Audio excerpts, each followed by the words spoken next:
आज हमारा देश 77वां स्वतंत्रता दिवस मना रहा है। इस मौके पर पूरा राष्ट्र देशभक्ति से लबरेज है।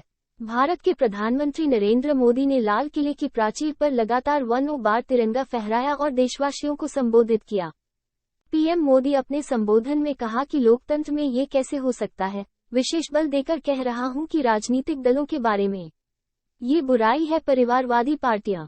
उनका मूल मंत्र है उनका राजनीतिक दल परिवार के द्वारा और परिवार के लिए काम करे।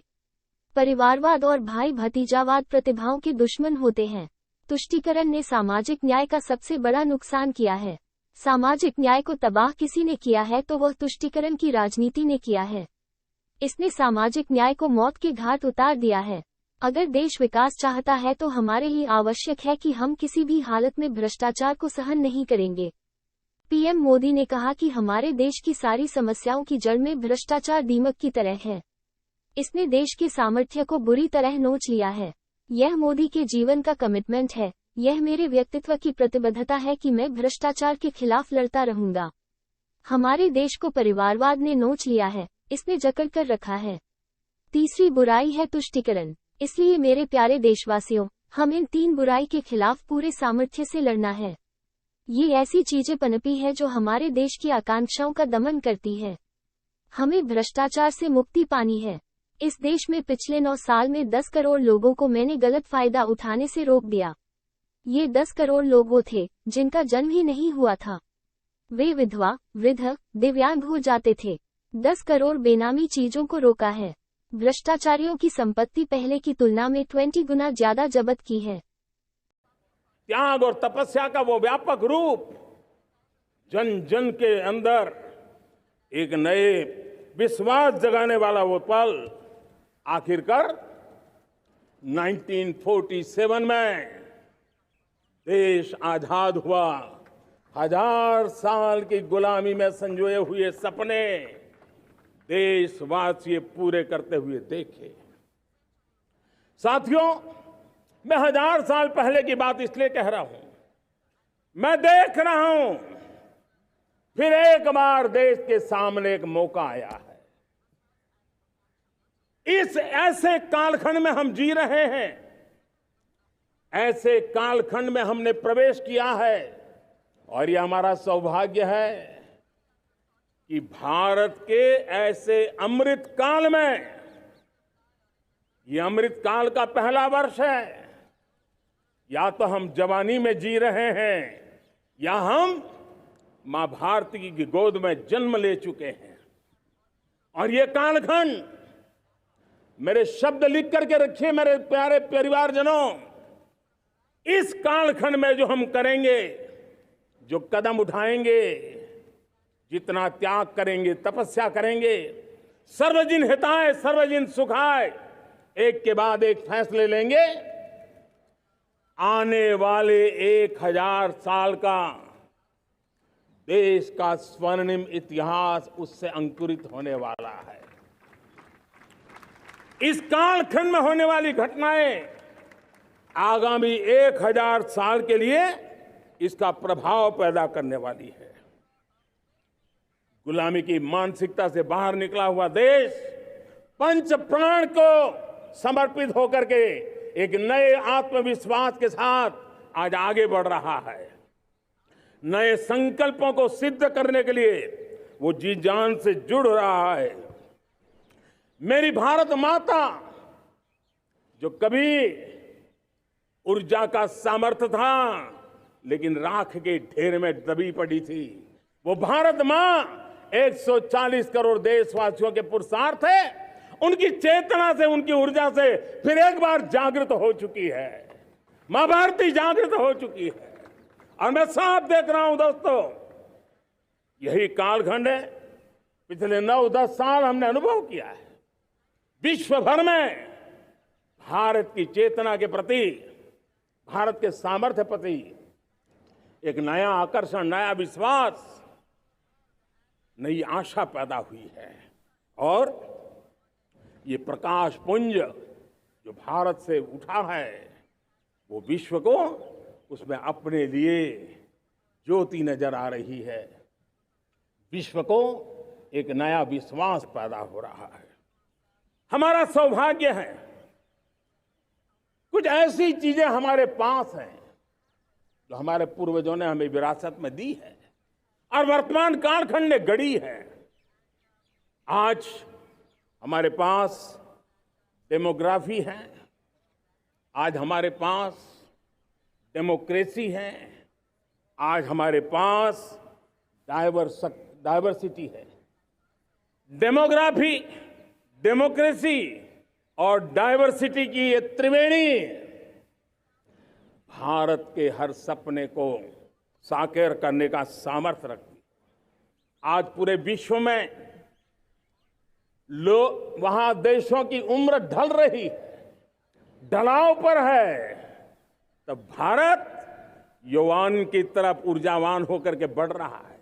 कितने बड़े गौरव का कालखंड है कि आज 30 साल की कम आयु की जनसंख्या दुनिया में सर्वाधिक कहीं है तो ये मेरे भारत मां की गोद में है, ये मेरे देश में है।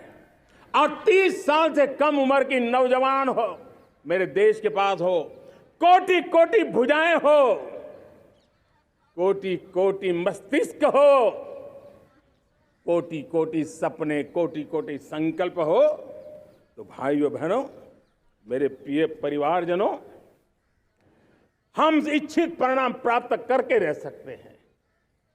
मेरे प्यारे परिवारजनों, देश का भाग्य ऐसी घटनाएं बदल देती है, यह सामर्थ्य देश के भाग्य को बदल देता है।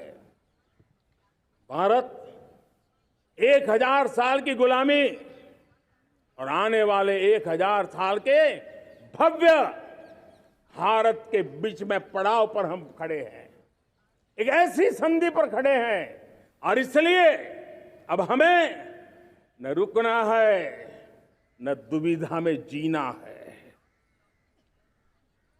मेरे प्यारे प्रिय परिवारजनों, हमें खोई हुई उस विरासत का गर्व करते हुए, खोई हुई समृद्धि को प्राप्त करते हुए, हमें फिर एक बार और ये बात मान के चले, हम जो भी करेंगे, हम जो भी कदम उठाएंगे, हम जो भी फैसला लेंगे, वो अगले 1000 साल तक अपनी दिशा निर्धारित करने वाला है, भारत के भाग्य को लिखने वाला है। मैं आज मेरे देश के नौजवानों को, मेरे देश की बेटे बेटियों को ये जरूर कहना चाहूंगा, जो सौभाग्य आज मेरे युवाओं को मिला है, ऐसा सौभाग्य शायद ही किसी के नसीब होता है जो आपके नसीब हुआ है। और इसलिए हमें ये गंवाना नहीं है। युवा शक्ति पर मेरा भरोसा है, युवा शक्ति में सामर्थ्य है और हमारी नीतियां, हमारी रीतियां भी उस युवा सामर्थ्य को और बल देने के लिए है। आज मेरे युवाओं ने दुनिया में पहले 3 स्टार्टअप इकोसिस्टम में भारत को स्थान दिला दिया है। विश्व के युवाओं को अचंभा हो रहा है भारत के इस सामर्थ्य को लेकर के, भारत की इस ताकत को देख करके। आज दुनिया टेक्नोलॉजी ड्रिवन है और आने वाला युग टेक्नोलॉजी से प्रभावित रहने वाला है और तब टेक्नोलॉजी में भारत की जो टैलेंट है उसकी एक नई भूमिका रहने वाली है। साथियों, मैं पिछले दिनों G20 समिट में बाली गया था और बाली में दुनिया के समृद्ध देश, दुनिया के विकसित देश भी, उनके मुखिया मुझे भारत की डिजिटल इंडिया की सफलता के लिए बारीकियों से जानने के लिए इच्छुक थे। हर कोई इसका सवाल पूछता था और जब मैं उनको कहता था कि भारत ने जो कमाल किया है ना, वो दिल्ली, मुंबई, चेन्नई तक सीमित नहीं है।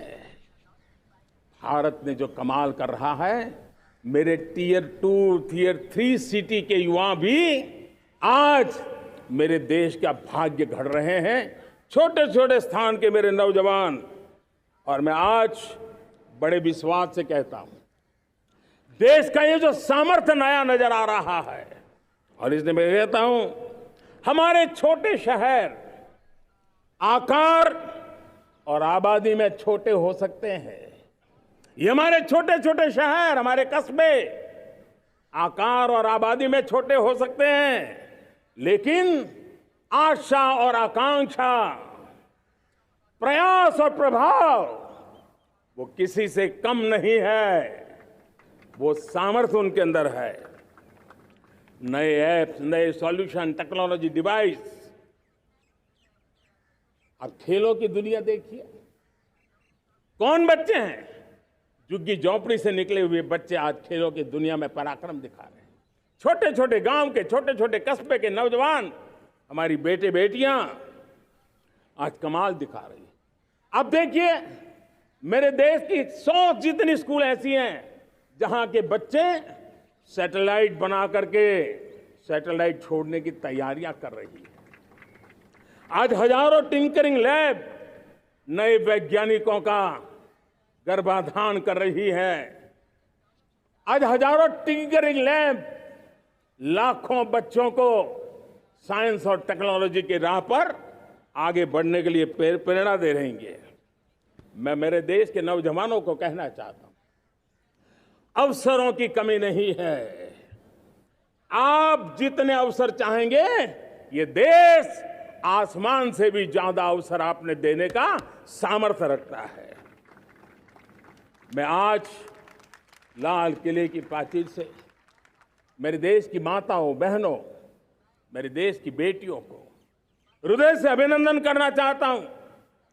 देश आज जब पहुंचा है, अब विशेष शक्ति जुड़ रही है मेरी माताओं बहनों के सामर्थ्य की। आज देश प्रगति की राह पर चल पड़ा है, तो मैं मेरे किसान भाई बहनों का भी अभिनंदन करना चाहता हूं। ये आप ही का पुरुषार्थ है, ये आप ही का परिश्रम है कि देश आज कृषि क्षेत्र में आगे बढ़ रहा है। मैं मेरे मजदूरों का, मेरे श्रमिकों का, मेरे प्रिय परिवारजन, ऐसे कोटि कोटि श्रमिकों को आज मैं नमन करता हूं, उनका अभिनंदन कर रहा हूं। देश आज जो आधुनिकता की ओर बढ़ रहा है, विश्व की तुलना करने वाले सामर्थ्य के साथ नजर आ रहा है, उसके पीछे मेरे देश के मजदूरों का, मेरे देश के श्रमिकों का बहुत बड़ा योगदान है। आज समय कहता है कि लाल किले की प्राचीर से मैं उनका अभिनंदन करूं, उनका अभिवादन करूं। और ये मेरे परिवारजन, 140 करोड़ देशवासी, मेरे इन श्रमिकों का, रेहड़ी पटरी वालों का, फूल सब्जी बेचने वालों का हम सम्मान करते हैं। मेरे देश को आगे बढ़ाने में, मेरे देश को प्रगति की नई ऊंचाई पर ले जाने में प्रोफेशनल्स की बहुत बड़ी भूमिका है, बढ़ती रही है। चाहे साइंटिस्ट हो, चाहे इंजीनियर्स हो, डॉक्टर्स हो, नर्सेज हो, शिक्षक हो, आचार्य हो, यूनिवर्सिटीज हो, गुरुकुल हो, हर कोई मां भारती का भविष्य उज्जवल बनाने के लिए अपनी पूरी ताकत से लगा हुआ है। मेरे प्यारे परिवारजनों, राष्ट्रीय चेतना वो एक ऐसा शब्द है जो हमें चिंताओं से मुक्त कर रहा है। और आज वो राष्ट्रीय चेतना ये सिद्ध कर रही है कि भारत का सबसे बड़ा सामर्थ्य बना है भरोसा, भारत का सबसे बड़ा सामर्थ्य बना है विश्वास। जन जन में हमारा विश्वास, जन जन का सरकार पर विश्वास, जन जन का देश के उज्जवल भविष्य पर विश्वास, और विश्व का भी भारत के प्रति विश्वास। ये विश्वास हमारी नीतियों का है, हमारी रीति का है। भारत के उज्जवल भविष्य को जिस निर्धारित मजबूत कदमों से हम आगे बढ़ा रहे हैं, उसका है। भाइयों बहनों, मेरे प्यारे परिवारजनों, ये बात निश्चित है कि भारत का सामर्थ्य और भारत की संभावनाएं विश्वास की नई बुलंदियों को पार करने वाली है। और ये विश्वास की नई बुलंदियां नए सामर्थ्यों को लेकर के चलनी चाह रही है। आज देश में G20 समिट के मेहमान नवाजी का भारत को अवसर मिला है। अब पिछले एक साल से हिंदुस्तान के हर कोने में जिस प्रकार से G20 के अनेक ऐसे आयोजन हुए, अनेक कार्यक्रम हुए हैं, उसने देश के सामान्य मानवी के सामर्थ्य को विश्व को परिचित करा दिया है। भारत की विविधता का परिचय कराया है। भारत की डायवर्सिटी को दुनिया अचंभे से देख रही है और उसके कारण भारत के तरफ आकर्षण बढ़ा है। भारत को जानने की, समझने की इच्छा जगी है। उसी प्रकार से आप देखिए एक्सपोर्ट, आज भारत का एक्सपोर्ट के तेजी से बढ़ रहा है और मैं कहना चाहता हूं दुनिया के एक्सपर्ट्स इन सारे मानदंडों के आधार पर कह रहे हैं कि अब भारत रुकने वाला नहीं है। दुनिया की कोई भी रेटिंग एजेंसी होगी वो भारत का गौरव कर रही है। कोरोना काल के बाद दुनिया एक नए सिरे से सोचने लगी और मैं विश्वास से देख रहा हूं कि जिस प्रकार से द्वितीय महायुद्ध के बाद, द्वितीय विश्व युद्ध के बाद दुनिया ने एक नया वर्ल्ड ऑर्डर आकार लिया था, मैं साफ साफ देख रहा हूं कि कोरोना के बाद एक नया विश्व ऑर्डर, एक नया ग्लोबल ऑर्डर, एक नया जियोपॉलिटिकल इक्वेशन ये बहुत तेजी से आगे बढ़ रहा है। जियोपॉलिटिकल इक्वेशन की सारे व्याख्याएं बदल रही है, परिभाषाएं बदल रही है। और मेरे प्यारे परिवारजनों, आप गौरव करेंगे बदलते हुए विश्व को शेप देने में। आज मेरे 140 करोड़ देशवासियों, आपका सामर्थ्य नजर आ रहा है। आप निर्णायक मोड़ पर खड़े हैं और कोरोना काल में भारत ने जिस प्रकार से देश को आगे बढ़ाया, दुनिया ने हमारे सामर्थ्य को देखा है। जब दुनिया की सप्लाई चेन तहस नहस हो गई थी, बड़ी बड़ी अर्थव्यवस्थाओं पर दबाव था, उस समय भी हमने कहा था हमें विश्व का विकास देखना है तो मानव केंद्रीय होना चाहिए, मानवीय संवेदनाओं से भरा हुआ होना चाहिए और तब जाकर के समस्याओं का सही समाधान निकालेंगे। और कोविड ने हमें सिखाया है या हमें मजबूर किया है, लेकिन मानवीय संवेदनाओं को छोड़ करके हम विश्व का कल्याण नहीं कर सकते।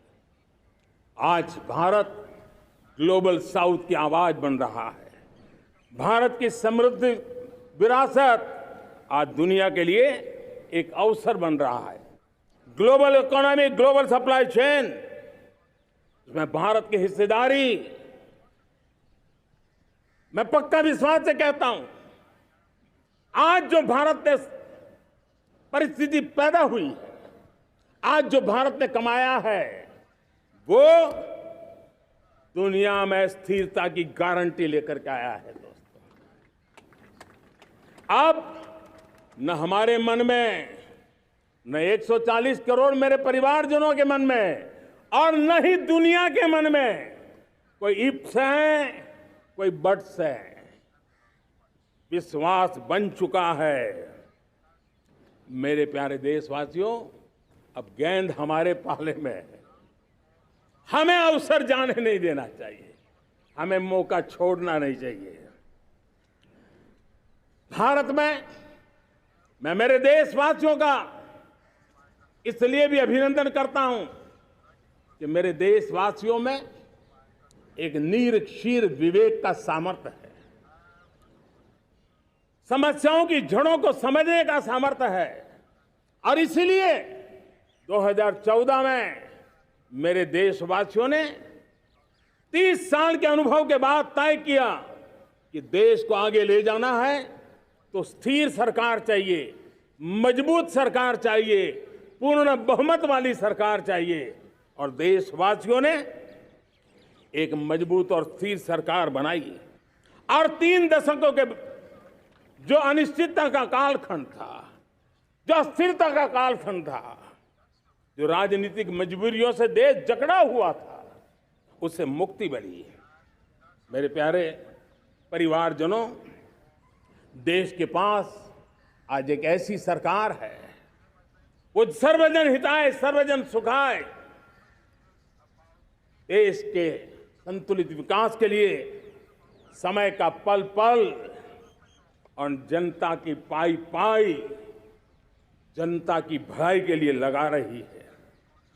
और मेरी सरकार, मेरे देशवासियों का मन एक बात से जुड़ा हुआ है। हमारे हर निर्णय, हमारे हर दिशा, उसका एक ही मानदंड है, नेशन फर्स्ट, राष्ट्र प्रथम। और राष्ट्र प्रथम यही दूरगामी परिणाम, सकारात्मक परिणाम पैदा करने वाला है। देश में बड़े स्तर पर काम हो रहा है। और लेकिन मैं कहना चाहूंगा, 2014 में आपने एक मजबूत सरकार बनाई, और मैं कहता हूं 2014 में और 2019 में आपने एक सरकार फॉर्म की, तो मोदी में रिफॉर्म करने की हिम्मत आई। आपने ऐसी सरकार फॉर्म की कि मोदी को रिफॉर्म की हिम्मत आई। और जब मोदी ने एक के बाद एक रिफॉर्म किए, तो मेरे ब्यूरोक्रेसी के लोग, मेरे लाखों हाथ पैर जो हिंदुस्तान के कोने कोने में सरकार के हिस्से के रूप में काम कर रहे हैं, उन्होंने ब्यूरोक्रेसी ने ट्रांसफॉर्म करने के लिए, परफॉर्म करने की जिम्मेवारी बखूबी निभाई। और उन्होंने परफॉर्म करके दिखाया, और जनता जनार्दन जुड़ गई, तो वो ट्रांसफॉर्म होता भी नजर आ रहा है।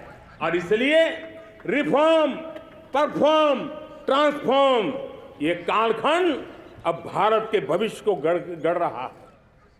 और हमारी सोच देश की उस ताकतों को बढ़ावा देने पर है जो आने वाले 1000 साल की नींव को मजबूत करने वाले।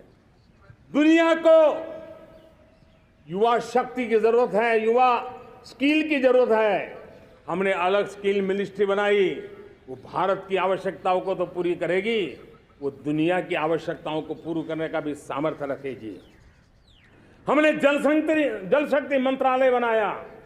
मंत्रालय की बनाने की रचना को भी अगर कोई एनालिसिस करेगा ना, तो इस सरकार के मन मस्तिष्क को बड़े अच्छे ढंग से आप समझ पाएंगे।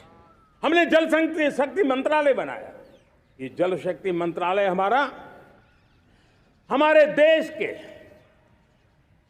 एक एक देशवासियों को पीने का शुद्ध पानी पहुंचे, पर्यावरण की रक्षा के लिए पानी के प्रति संवेदनशील व्यवस्थाएं विकसित हो, उस पर हम बल रहे हैं। हमारे देश में कोरोना के बाद दुनिया देख रही है, होलिस्टिक हेल्थ केयर ये समय की मांग है।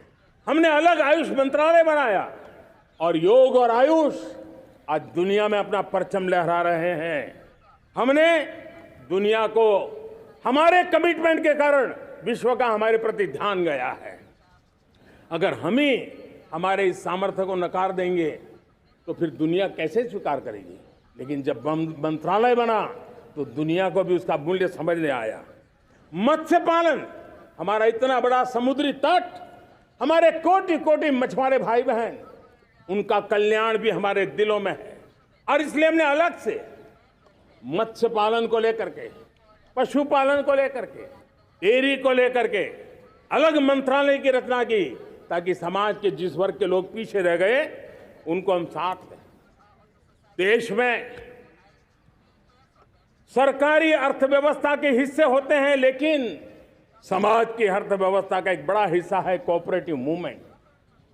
उसको बल देने के लिए, उसको आधुनिकता लाने के लिए, और देश के कोने कोने में लोकतंत्र की एक सबसे बड़ी इकाई को मजबूत करने के लिए हमने अलग कोऑपरेटिव मंत्रालय बनाया और वो हमारी सहकारी संस्थाएं उसका जाल बिछा रहा है ताकि गरीब से गरीब की वहां सुनवाई हो, उसकी आवश्यकताओं की पूर्ति हो और वो भी राष्ट्र के विकास की योगदान में एक छोटी इकाई का हिस्सा बनकर के उसमें वो योगदान दे रखें। हमने सहकार से समृद्धि का रास्ता अपनाया है। मेरे प्यारे परिवारजनों, जब हम 2014 में आए थे तो हम वैश्विक अर्थव्यवस्था में 10वें नंबर पर थे। 1.5 करोड़ देशवासियों का पुरुषार्थ रंग लाया है कि हम विश्व की अर्थव्यवस्था में 5वें नंबर पर पहुंच चुके हैं।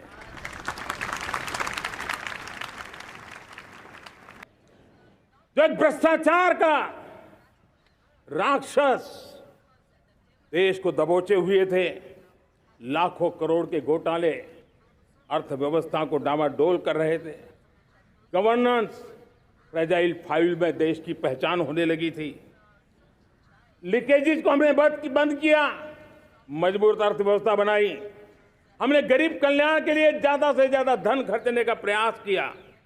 और आज मैं देशवासियों को बताना चाहता हूं कि जब देश आर्थिक रूप से समृद्ध होता है तो सिर्फ तिजोरी नहीं भरती है, देश का सामर्थ्य बढ़ता है, देशवासियों का सामर्थ्य बढ़ता है। और तिजोरी का पाई पाई अगर ईमानदारी से जनता जनार्दन के लिए खर्च करने का संकल्प लेने वाली सरकार हो तो परिणाम के साथ है। मैं 10 साल का हिसाब तिरंगे की साक्षी में लाल किले की प्राचीर से मेरे देशवासियों को दे रहा हूं। आंकड़े देख करके आपको लगेगा इतना बड़ा बदलाव, इतना बड़ा सामर्थ्य। 10 साल पहले राज्यों को 30 लाख करोड़ रुपए भारत सरकार की तरफ से जाते थे। पिछले 9 साल में यह आंकड़ा 100 लाख करोड़ पर पहुंचा है। पहले स्थानीय निकाय के विकास के लिए भारत सरकार के खजाने से 70,000 करोड़ रुपया जाता था, आज वो 3 लाख करोड़ से भी ज्यादा जा रहा है। पहले गरीबों के घर बनाने के लिए 90,000 करोड़ रुपया खर्च होता था, आज वो 4 गुना होकर के 4 लाख करोड़ से भी ज्यादा खर्च गरीबों के घर बनाने के लिए हो रहा है। पहले गरीबों को यूरिया सस्ता मिले, जो यूरिया की बैग दुनिया के कुछ बाजारों में 3,000 में बिकती है, वो यूरिया की बैग मेरे किसानों को 300 में मिले। और इसलिए देश की सरकार 10 लाख करोड़ रुपया मेरे किसानों की यूरिया में सब्सिडी दे रहा है। मुद्रा योजना 20 लाख करोड़ रुपए, उससे भी ज्यादा मेरे देश के नौजवानों को स्वरोजगार के लिए, अपने व्यवसाय के लिए, अपने कारोबार के लिए दिए हैं। 8 करोड़ लोगों ने नया कारोबार शुरू किया है। और 8 करोड़ लोगों ने कारोबार शुरू किया है, ऐसा नहीं, हर कारोबारी ने एक या दो लोगों को रोजगार दिया है। 8 से 10 करोड़ नए लोगों को रोजगार देने का सामर्थ्य ये मुद्रा योजना से लाभ लेने वाले 8 करोड़ नागरिकों को करा है। एमएसएमईज को करीब 3.5 लाख करोड़ रुपए की मदद से कोरोना के संकट में भी उनको डूबने नहीं दिया, मरने नहीं दिया, उनको एक ताकत दी है। 1 रैंक 1 पेंशन मेरे देश के सेना के जवानों का एक सम्मान का विषय था। 70,000 करोड़ रुपया भारत की तिजोरी से आज पहुंचा है, मेरे निवृत्त सेना के नायकों के जेब में, उनके परिवार में पहुंचा है। सभी कैटेगरी में, मैंने तो कुछ ही गिनाए, मैं ज्यादा समय लेना नहीं चाहता। हर कैटेगरी में पहले की तुलना में अनेक गुना धन देश के विकास के लिए, कोने कोने में रोजगार पैदा करने के लिए, पाई पाई का उपयोग भारत का भाग्य बदलने के लिए हो, और इसलिए हमने काम किया है। और मेरे प्यारे प्रियजनों, इतना ही नहीं, हमने इन सारे प्रयासों का परिणाम है कि आज प्रधानमंत्री ने लाल किले की प्राचीर से कहा कि आने वाले 5 साल में मोदी की गारंटी है कि देश पहली 3 शीर्ष अर्थव्यवस्थाओं में जगह ले लेगा। गरीबी से बाहर आए 13.5 करोड़ लोग मध्यम वर्ग की शक्ति बन रहे हैं। जब गांव की शक्ति बढ़ती है तो शहरों की आर्थिक अर्थव्यवस्था तेजी से बढ़ती है। हमें इस बल देकर आगे चलना चाहते हैं। लाल किले की प्राचीर से पीएम मोदी बोले कि कोरोना काल में भारत ने जिस प्रकार देश को आगे बढ़ाया, दुनिया ने हमारे सामर्थ्य को देखा। जब दुनिया की सप्लाई चेन तहस नहस हो गई, तब हमने कहा था कि विश्व का विकास देखना है तो मानव केंद्रित होना चाहिए। तब जाकर सही समाधान निकालेंगे। आज जो भारत ने कमाया है, वह दुनिया में स्थिरता की गारंटी लेकर आया है। अब न हमारे मन में, न 140 करोड़ लोगों के मन में और न दुनिया के मन में कोई किंतु परंतु है। अब गेंद हमारे पाले में है, हमें अवसर नहीं जाने देना है, मौका छोड़ना नहीं चाहिए। मेरे देशवासियों में समस्याओं की जड़ों को समझने का सामर्थ्य है, इसलिए 2014 में देशवासियों ने 30 साल के अनुभव के बाद तय किया कि देश को आगे ले जाना है तो मजबूत, स्थिर और पूर्ण बहुमत वाली सरकार चाहिए। पीएम मोदी बोले, अगली बार इसी लाल किले पर अधिक आत्मविश्वास के साथ आऊंगा। करने वाला वर्ग है, ज्यादातर ओबीसी समुदाय से। हमारे सुथार हो, हमारे सोनार हो, हमारे राजमिस्त्री हो, हमारे कपड़े धोने वाले काम करने वाले लोग हो, हमारे बाल काटने वाले भाई बहन परिवार हो, ऐसे लोगों को एक नई ताकत देने के लिए हम आने वाले महीने में विश्वकर्मा जयंती पर विश्वकर्मा योजना लॉन्च करेंगे और करीब 13-15 हजार करोड़ से उसका प्रारंभ करेंगे। हमने पीएम किसान सम्मान निधि में 2.5 लाख करोड़ रुपया सीधा मेरे देश के किसानों के खाते में जमा किया है। हमने जल जीवन मिशन, हर घर में शुद्ध पानी पहुंचे, 2 लाख करोड़ रुपया खर्च किया है। हमने आयुष्मान भारत योजना, ताकि गरीब को बीमारी के कारण अस्पताल जाने से जो मुसीबत होती थी उसको मुक्ति दिलाना, उसको दवाई मिले, उसका उपचार हो, ऑपरेशन हो, अच्छे से अच्छी हॉस्पिटल में हो। आयुष्मान भारत योजना के तहत 70,000 करोड़ रुपए हमने लगाए हैं। पशुधन, देश ने कोरोना वैक्सीन की बात तो देश को याद है, 40,000 करोड़ रुपए लगाए, वो तो याद है। लेकिन आपको जानकर के खुशी होगी, हमने पशुधन को बचाने के लिए करीब 15,000 करोड़ रुपया पशुधन के टीकाकरण के लिए लगाया है।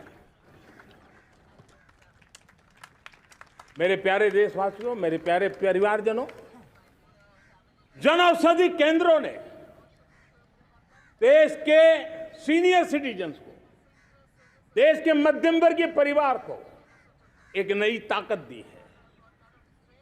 जिस संयुक्त परिवार में अगर किसी को एक डायबिटीज जैसा हो जाए, 2-3 हजार रुपया दवाई का बिल स्वाभाविक हो जाता है। हमने जन औषधि केंद्र से जो दवाई बाजार में 100 रुपए में मिलती है, वो 10 रुपया, 15 रुपया, 20 रुपए में दी। और आज देश में 1000 जन औषधि केंद्रों से मेरे इन बीमारी में जिनको दवाई की जरूरत थी, ऐसे लोगों के करीब 20,000 करोड़ रुपया उनके जेब में बचा है। और ये ज्यादातर मध्यम वर्ग के परिवार के लोग हैं। लेकिन आज उसकी सफलता को देखते हुए मैं देशवासियों को कहना चाहता हूं, जैसे हम एक विश्वकर्मा योजना लेकर के समाज के उस वर्ग को छूने वाले हैं, अब देश में 10,000 जन औषधि केंद्र से हम 25,000 जन औषधि केंद्र का लक्ष्य लेकर के आने वाले दिनों में काम करने वाले हैं। मेरे प्यारे परिवारजनों, जब देश में गरीबी कम होती है तो देश की मध्यम वर्ग की ताकत बहुत बढ़ती है। और अगर दुनिया में, और मैं आपको विश्वास दिलाता हूं, आने वाले 5 साल में मोदी का गारंटी है, देश पहले 3 वैश्विक इकोनॉमी में अपना जगह ले लेगा। ये पक्का जगह ले लेगा। आज जो 13.5 करोड़ गरीबी से बाहर आए हुए लोग हैं, वो एक प्रकार से मध्यम वर्ग की ताकत बन जाते हैं। जब गरीब की खरीद शक्ति बढ़ती है तो मध्यम वर्ग की व्यापार शक्ति बढ़ती है। जब गांव की खरीद शक्ति बढ़ती है तब कस्बे और शहर की आर्थिक व्यवस्था और तेज गति से दौड़ती है। और यही इंटरकनेक्टेड हमारा अर्थचक्र होता है। हम उसको बल देकर के आगे चलना चाहते हैं। मेरे प्यारे परिवारजनों, शहर के अंदर जो कमजोर लोग रहते हैं, बिना घर को मुसीबत रहती है, मध्यम वर्ग के परिवार अपना खुद का घर का सपना देख रहे हैं, हम उसके लिए भी आने वाले कुछ सालों के लिए एक योजना लेकर के आ रहे हैं, और जिसमें ऐसे मेरे परिवारजन जो शहरों में अपना घर शहरों में रहते हैं लेकिन किराए के मकान पे रहते हैं, झुग्गी झोपड़ी में रहते हैं, चाल में रहते हैं, अनऑथोराइज कॉलोनीज में रहते हैं, ऐसे मेरे परिवारजन अगर अपना मकान बनाना चाहते हैं तो बैंक से जो लोन मिलेगा उसके ब्याज के अंदर राहत देकर के लाखों रुपयों की मदद करने का हमने निर्णय किया है। मेरे मध्यम वर्ग के परिवार को जब 2 लाख से 7 लाख इनकम टैक्स की सीमा बढ़ जाती है तो सबसे बड़ा लाभ सैलरी क्लास को होता है, मेरे मध्यम वर्ग को होता है। इंटरनेट का डेटा बहुत महंगा था 2014 के पहले, आज दुनिया का सबसे सस्ता इंटरनेट का डेटा का खर्चा हो रहा है, हर परिवार के पैसे बच रहे हैं। मेरे प्यारे परिवारजनों, विश्व कोरोना के बाद अभी तक उभर नहीं पाया है। युद्ध ने फिर एक नई मुसीबत पैदा की है। आज दुनिया महंगाई के संकट से जूझ रही है। पूरी दुनिया की अर्थव्यवस्था को महंगाई ने दबोच के रखा है। हम भी दुनिया से जिन सामान की जरूरत होती है लाते हैं, तो हमें सामान तो इंपोर्ट करते हैं, हमारा दुर्भाग्य है कि हमें महंगाई भी इंपोर्ट करनी पड़ती है, क्योंकि पूरी दुनिया को महंगाई ने जकड़ के रखा है। लेकिन मेरे प्यारे परिवारजनों, भारत ने महंगाई को नियंत्रित रखने के लिए भरसक प्रयास किए हैं। पिछले कालखंड की तुलना में हमें कुछ सफलता भी मिली है, लेकिन इतने से संतोष नहीं मान सकते। दुनिया से हमारी चीजें अच्छी है, इतने बात से हम सोच नहीं सकते। मुझे तो मेरे देशवासियों को महंगाई की बोझ कम से कम हो, इस दिशा में और भी कदम उठाने हैं और हम उस कदम को उठा के रहेंगे। मेरा प्रयास निरंतर जारी रहेगा। मेरे प्यारे परिवारजनों, आज देश अनेक क्षमताओं को लेकर के आगे बढ़ रहा है। देश आधुनिकता की तरफ आगे बढ़ने के लिए काम कर रहा है। आज देश रिन्यूएबल एनर्जी पे काम कर रहा है, आज देश ग्रीन हाइड्रोजन पे काम कर रहा है। देश की स्पेस पे क्षमता बढ़ रही है, तो देश की डीप सी मिशन में भी सफलता के साथ आगे चल रहा है। देश में रेल आधुनिक हो रही है, तो वंदे भारत बुलेट ट्रेन भी आज देश के अंदर काम कर रही है।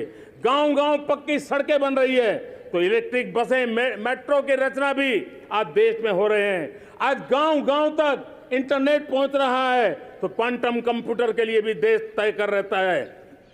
नैनो यूरिया, नैनो डीएपी, उस पर काम हो रहा है, तो दूसरी तरफ जैविक खेती पर भी हम बल दे रहे हैं। आज किसान उत्पादक संघ एफपीओ का निर्माण हो रहा है, तो हम सेमीकंडक्टर का भी निर्माण करने के लिए चाह रहे हैं। हम दिव्यांग जनों के लिए एक सुगम भारत के निर्माण के लिए काम करते हैं, तो हम पैरालंपिक में भी हिंदुस्तान का तिरंगा झंडा गाड़ने के लिए मेरे दिव्यांग जनों को सामर्थ्यवान बना रहे हैं। हम खिलाड़ियों को स्पेशल ट्रेनिंग दे रहे हैं।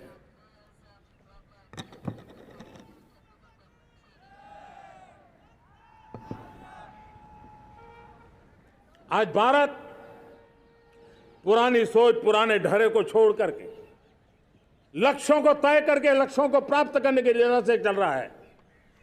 और जब मैं कहता हूं ना कि जिसका शिलान्यास हमारी सरकार करती है, उसका उद्घाटन भी हमारे कालखंड में करते हैं। इन दिनों जो मैं शिलान्यास कर रहा हूं ना, आप लिख के रखिए, उसके उद्घाटन भी आप सबने मेरे नसीब में ही छोड़े हुए हैं। हमारी कार्य संस्कृति बड़ा सोचना, दूर का सोचना, सर्वजन हिताय सर्वजन सुखाय सोचना, यह हमारी कार्यशैली रही है। और सोच से भी ज्यादा, संकल्प से भी ज्यादा हासिल कैसे करना, इस ऊर्जा के साथ हम काम करते हैं। हमने आजादी के काल अमृत महोत्सव में 75,000 अमृत सरोवर बनाने का संकल्प किया था। उस समय हमने हर जिले में 75 अमृत सरोवर बनाना संकल्प किया था। करीब 50-55,000 अमृत सरोवर की कल्पना की थी, लेकिन आज करीब 75,000 अमृत सरोवर का काम निर्माण हो रहा है। ये अपने आप में बहुत बड़ा काम हो रहा है। जनशक्ति और जल शक्ति की ताकत भारत के पर्यावरण की रक्षा में भी काम आने वाली है। 18,000 गांवों तक बिजली पहुंचाना, जनधन बैंक खाते खोलना, बेटियों के लिए शौचालय बनाना, सारे टारगेट समय के पहले पूरी शक्ति से पूरे करेगा। और जब भारत ठान लेता है तो उसे पूरा करके रहता है। ये हमारा ट्रैक रिकॉर्ड कहता है। 200 करोड़ वैक्सीनेशन का काम, दुनिया हमें जब पूछते हैं 200 करोड़ सुनती है, उनकी आंखें फट जाती है।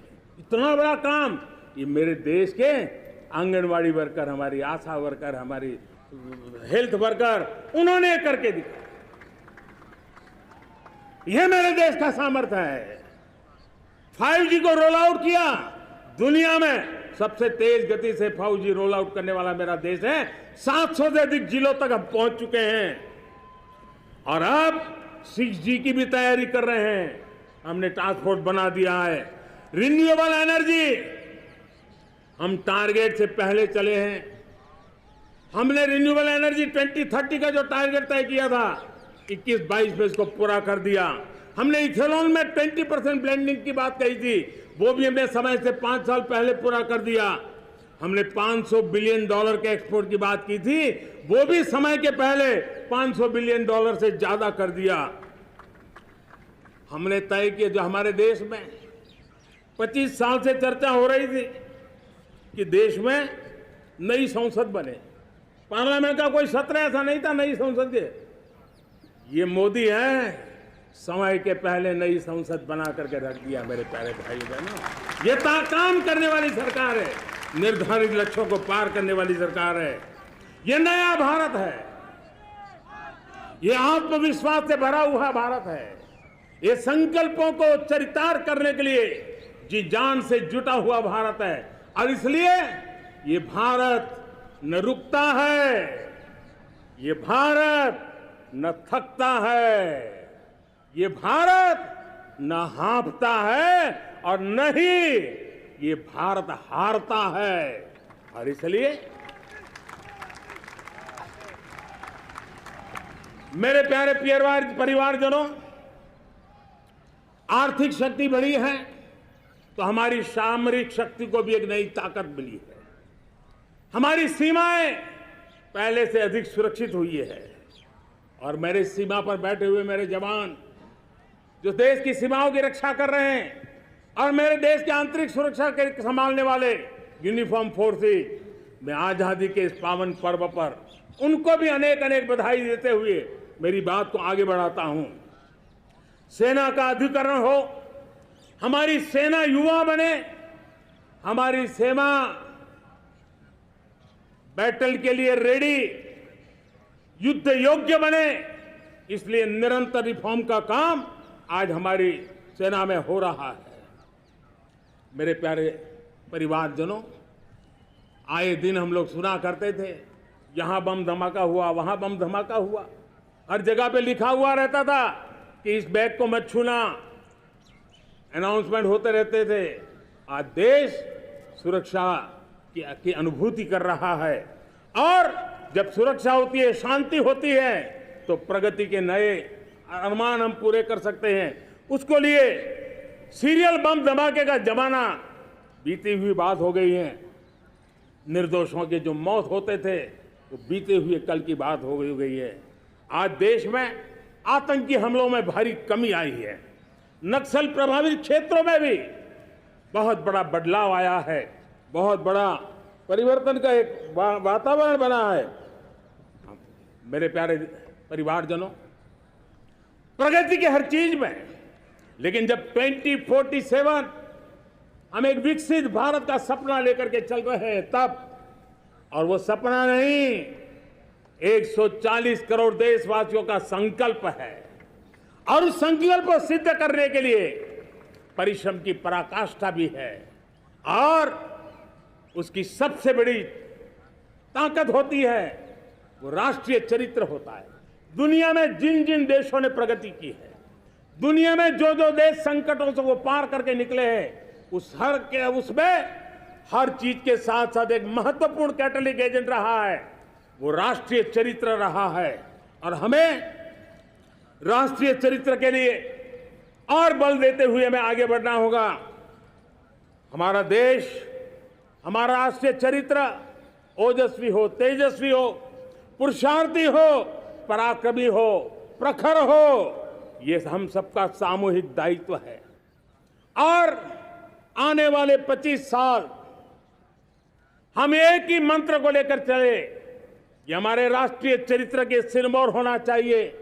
एकता का संदेश, भारत की एकता को जीना, भारत की एकता को आंच आए, न ऐसी मेरी भाषा होगी, न ऐसा मेरा कोई कदम होगा। हर पल देश को जोड़ने का प्रयास मेरी तरफ से भी होता रहेगा। भारत की एकता हमें सामर्थ्य देती है। उत्तर हो, दक्षिण हो, पूर्व हो, पश्चिम हो, गांव हो, शहर हो, पुरुष हो, नारी हो, हम सब ने एकता के भाव के साथ और विविधता भरे देश में एकता का सामर्थ्य होता है। और दूसरी महत्व की बात मैं देख रहा हूं, अगर 2047 में हमें हमारे देश को विकसित भारत के रूप में देखना है, तो हमें श्रेष्ठ भारत के मंत्र को जीना होगा, हमें चरितार्थ करना होगा। अब हमारे प्रोडक्शन में, मैंने 2014 में कहा था जीरो डिफेक्ट, जीरो इफेक्ट। दुनिया के किसी भी टेबल पर मेक इन इंडिया चीज हो तो दुनिया को विश्वास होना चाहिए, इससे बेहतर दुनिया में कुछ नहीं हो सकता है। ये अल्टीमेट होगा। हमारी हर चीज, हमारी सर्विसेज होगी तो श्रेष्ठ होगी, हमारे शब्द की ताकत होगी तो श्रेष्ठ होगी, हमारी संस्थाएं होगी तो श्रेष्ठ होगी, हमारी निर्णय प्रक्रियाएं होगी तो श्रेष्ठ होगी। ये श्रेष्ठता का भाव लेकर के हमें चलना होगा। तीसरी बात है, देश में आगे बढ़ाने के लिए एक अतिरिक्त शक्ति का सामर्थ्य भारत को आगे ले जाने वाला है, और वो है विमेन लेड डेवलपमेंट। आज भारत गर्व से कह सकता है कि दुनिया में नागरिक उड्डयन में अगर किसी एक देश में सबसे ज्यादा विमेन पायलट हैं तो मेरे देश में है। आज चंद्रयान की गति हो, मून मिशन की बात हो, मेरी विमेन साइंटिस्ट उसका नेतृत्व कर रहे हैं। आज विमेन सेल्फ हेल्प ग्रुप हो, मेरी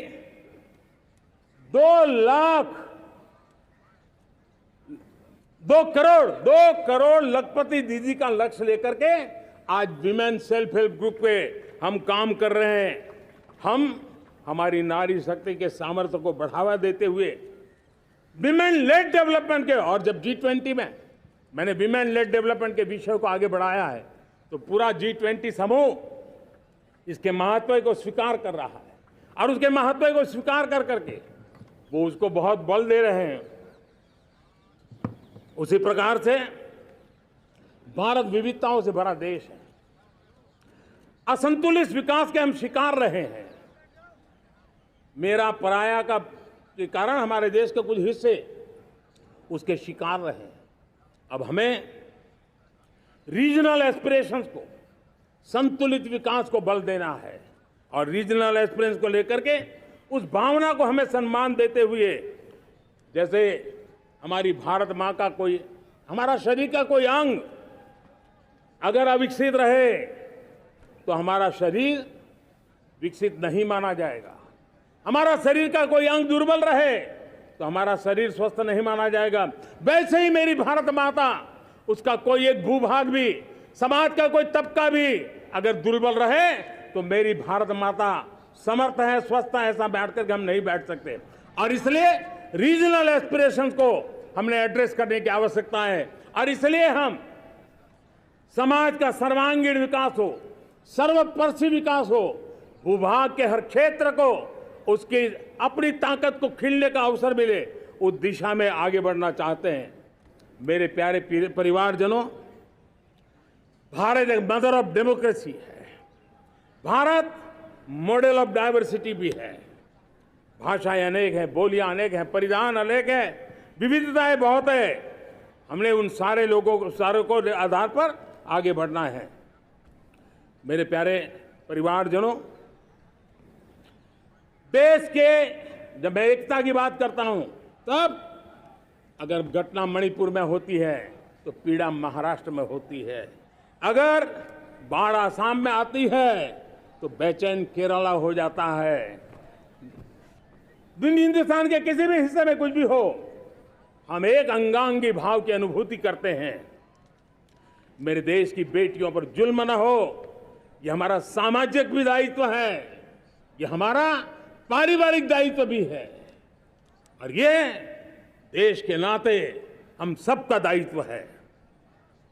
आज जब अफगानिस्तान से गुरु ग्रंथ साहब के स्वरूप को लाते हैं तो पूरा देश गौरव की अनुभूति करता है। जब आज दुनिया के किसी देश में कोविड के काल में मेरा कोई सिख भाई लंगर लगाता है, भूखों को खिलाता है और दुनिया में वाहवाही होती है, तो हिंदुस्तान का सीना चौड़ा हो जाता है।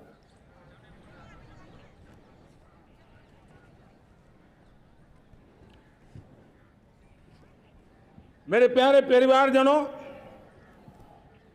हमारे लिए जब नारी सम्मान की बात करते हैं, मुझे अभी एक देश में दौरा कर रहा था, तो वहां एक बहुत ही सीनियर मिनिस्टर, उसने मुझे एक सवाल पूछा। उसने कहा, आपके यहां बेटियां साइंस और इंजीनियरिंग के विषयों की पढ़ाई करती हैं क्या? उसमें क्या था? मैंने उनको कहा, आज मेरे देश में लड़कों से ज्यादा बेटियां आज स्टेम यानी साइंस, टेक्नोलॉजी, इंजीनियरिंग और मैथ्स, अधिकतम भाग मेरी बेटियां ले रही है। तो उनके लिए अचरज था। ये सामर्थ्य आज हमारे देश का देख रहा है। मेरे प्यारे परिवारजनों, आज 10 करोड़ महिलाएं विमेन सेल्फ हेल्प में जुड़ी हुई है, और विमेन सेल्फ हेल्प ग्रुप के साथ आप गांव में जाएंगे तो आपको बैंक वाली दीदी मिलेगी, आपको आंगनवाड़ी वाली दीदी मिलेगी, आपको दवाई देने वाली दीदी मिलेगी, और अब मेरा सपना है 2 करोड़ लखपति दीदी बनाने का, गांव में 2 करोड़ लखपति दीदी, और इसके लिए एक नया अभिगम भेजा। साइंस और टेक्नोलॉजी, हमारे गांव की महिलाओं का भी सामर्थ्य देखता हूं मैं, और इसलिए हम एक नई योजना सोच रहे हैं कि हमारे एग्रीकल्चर सेक्टर में टेक्नोलॉजी आए, एग्री टेक को बल मिले। इसलिए विमेन सेल्फ हेल्प ग्रुप की बहनों को हम ट्रेनिंग देंगे, ड्रोन चलाने की, ड्रोन रिपेयरिंग की हम ट्रेनिंग देंगे, और हजारों ऐसे विमेन सेल्फ हेल्प ग्रुप को भारत सरकार ड्रोन देगी, ट्रेनिंग देगी, और हमारे एग्रीकल्चर के काम में ड्रोन की सेवाएं उपलब्ध हो। इसके लिए हम शुरुआत करेंगे। प्रारंभ हम 15,000 विमेन सेल्फ हेल्प ग्रुप के द्वारा ये ड्रोन की उड़ान का हम आरंभ कर रहे हैं। मुझे विश्वास है कि इसके कारण हमारे परिवारजनों का, मेरे प्यारे परिवारजनों, आज देश आधुनिकता की तरफ बढ़ रहा है।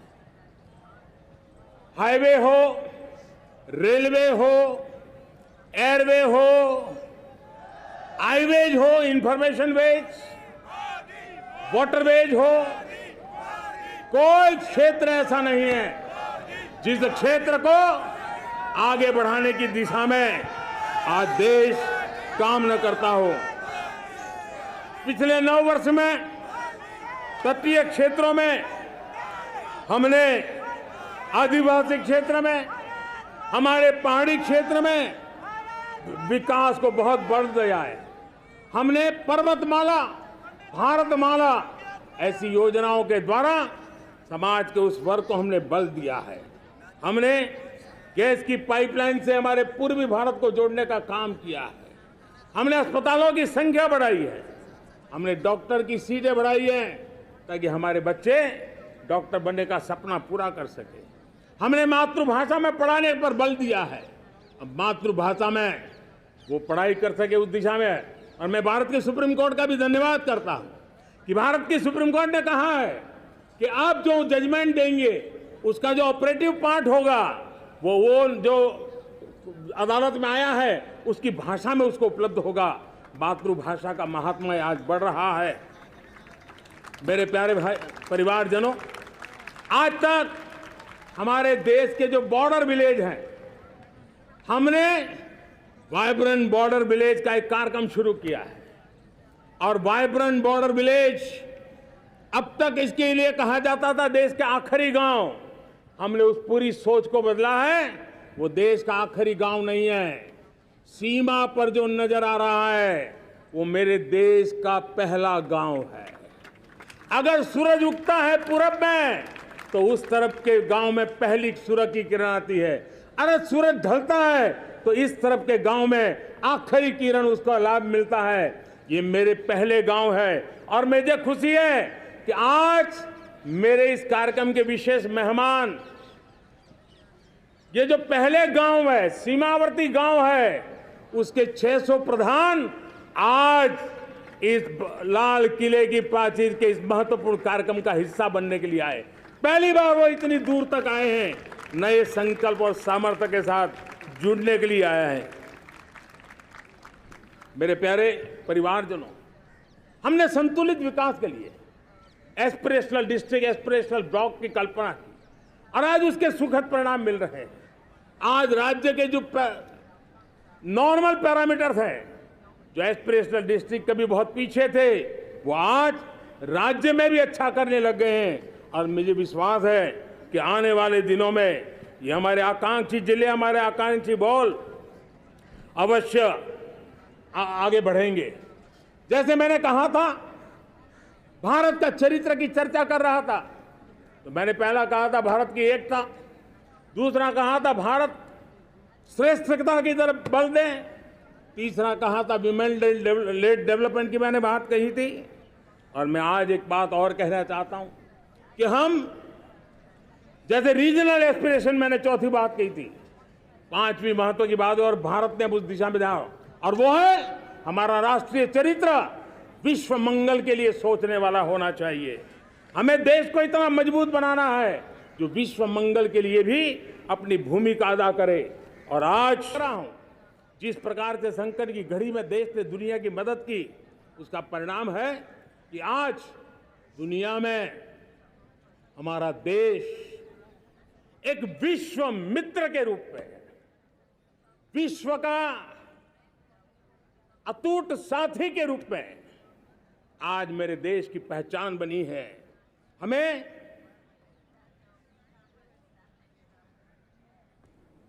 जब विश्व मंगल की बात करते हैं तब भारत का मूलभूत विचार है, उस विचार को जग में बढ़ाओ देश का नाम, चुनो चुनौती सीना तान, जग में बढ़ाओ देश का नाम।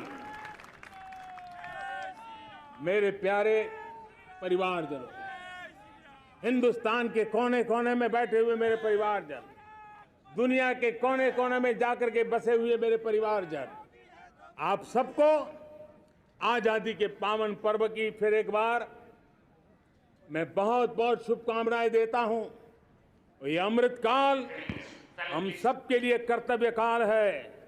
ये अमृत काल हम सबको मां भारती के लिए कुछ कर गुजारने का काल है। आजादी का जब जंग चल रहा था 1947 के पहले, जो पीढ़ी ने जन्म लिया था उन्हें देश के लिए मरने का मौका मिला था। वो देश के लिए मरने के लिए मौका नहीं छोड़ते थे, लेकिन हमारे नसीब में देश के लिए मरने का मौका नहीं है। लेकिन हमारे लिए देश के लिए जीने का ये इससे बड़ा कोई अवसर नहीं हो सकता। हमें पल पल देश के लिए जीना है। इसी संकल्प के साथ इस अमृत काल में 140 करोड़ देशवासियों के सपने संकल्प भी बनाने हैं। 140 करोड़ देशवासियों के संकल्प को सिद्धि में भी परिवर्तित करना है। और 2047 का जब तिरंगा झंडा फहरेगा तो विश्व एक विकसित भारत का गुणगान करता होगा। इसी विश्वास के साथ, इसी संकल्प के साथ मैं आप सबको अनेक अनेक शुभकामनाएं देता हूं, बहुत बहुत बधाई देता हूं। जय हिंद, जय हिंद, जय हिंद। भारत माता की, भारत माता की, भारत माता की। वंदे, वंदे, वंदे। बहुत बहुत धन्यवाद।